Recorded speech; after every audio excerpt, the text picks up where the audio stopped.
ये राजी कातिल है। हाँ, लग तो यही रहा है। कॉल रिकॉर्ड्स आ गई है, कीर्ति चेक कर रही है उसे। शायद इससे कुछ मिल सकता है। नमस्ते सर। वो आप बोले थे कि कुछ पता चल जाए तो पुलिस की मदद करना। हाँ बोलो, क्या जानते हो तुम? सर वो वरुण है ना, उसको कल रात को एक कॉल आया था राज नाम के लड़के का, और वो उसको धमका रहा था सर। अच्छा जी तुम्हें कैसे मालूम?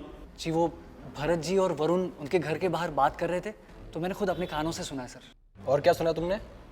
जी नहीं, बस इतना ही। ठीक है, ऐसे ही पुलिस की मदद करते रहो। अभी जा सकते हो। जी नमस्ते सर। सर ये बार बार पॉइंटर राज की तरफ ही इशारा कर रहा है।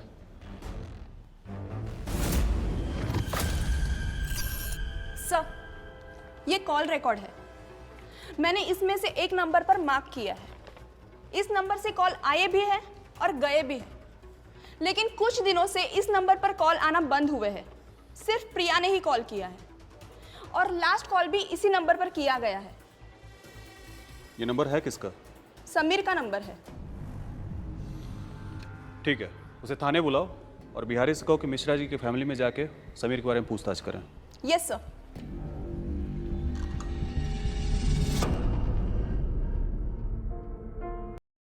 चलता हूँ। सर मैंने ऐसे कुछ नहीं किया है सर। मैं क्यों मारूंगा प्रिया को? वो तो मेरी अच्छी दोस्त थी। तो तुमने उसे फोन करना क्यों बंद कर दिया था? दरअसल सर बात यह है कि प्रिया मुझसे प्यार करती थी और ये बात मैं जानता था, और सर उसको मैं टालना शुरू कर दिया था। ये बात तुम उसे साफ साफ ही बता सकते थे ना कि तुम उससे प्यार नहीं करते हो। इसमें टालने की क्या जरूरत थी? मैं मेरी अच्छी दोस्त को खोना नहीं चाहता था, और इसीलिए मैंने उसको कभी सीधे सीधे बोला नहीं है। कीर्ति, इस कहानी में मजा नहीं आ रहा है।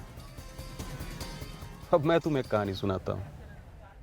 तुम और प्रिया एक दूसरे से प्यार करते थे, फिर तुम्हारी जिंदगी में कुछ दिन बाद एक नई लड़की आ गई, लेकिन प्रिया ने तुम्हारा पीछा करना नहीं छोड़ा। वो तुम्हें बार बार फ़ोन करती थी और धमकी देती थी कि वो ये सब चीज़ तुम्हारी नई गर्लफ्रेंड से बता देगी, और इस तरीके से तुमने उससे पीछा छुड़ाने के लिए प्रिया को मार डाला।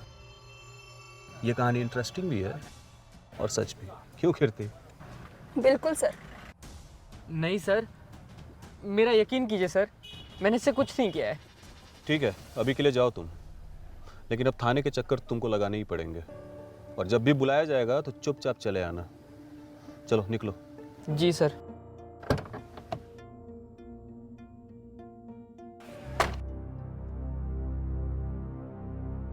कीर्ति, इस समीर पे नजर रखनी पड़ेगी। अभी तो ये घबराया हुआ था, अगर यही कातिल होगा तो ये कोई ना कोई गलती जरूर करेगा। चलिए शर्मा जी।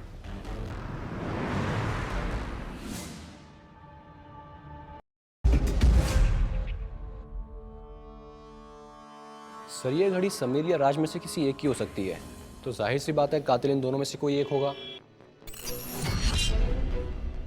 ये घड़ी राज की नहीं हो सकती, क्योंकि राज बड़ा ही क्लास कॉन्शियस है।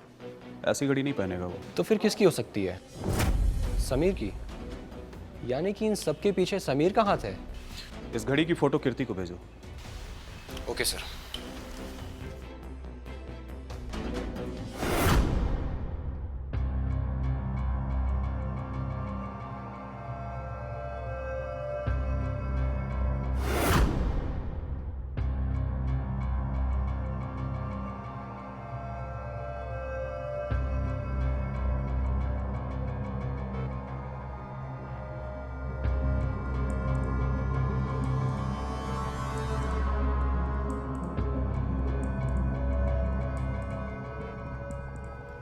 समीर, कौन थी वो लड़की?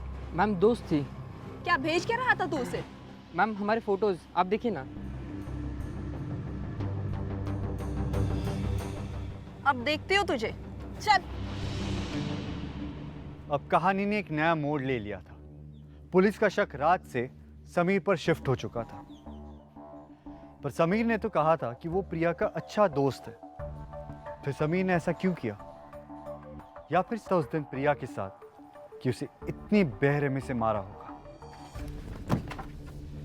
सर ये देखो।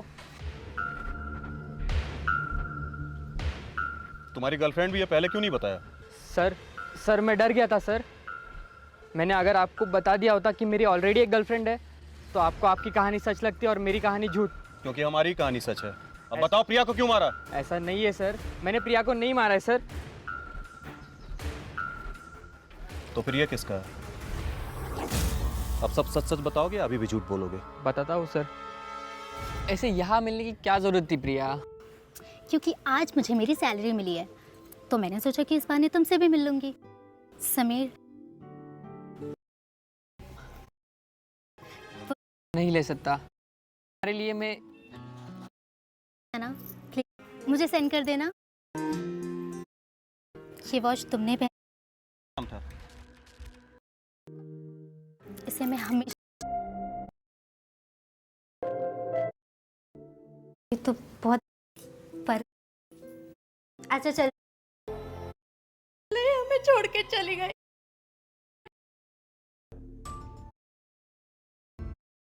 जितना बोला उतना कर।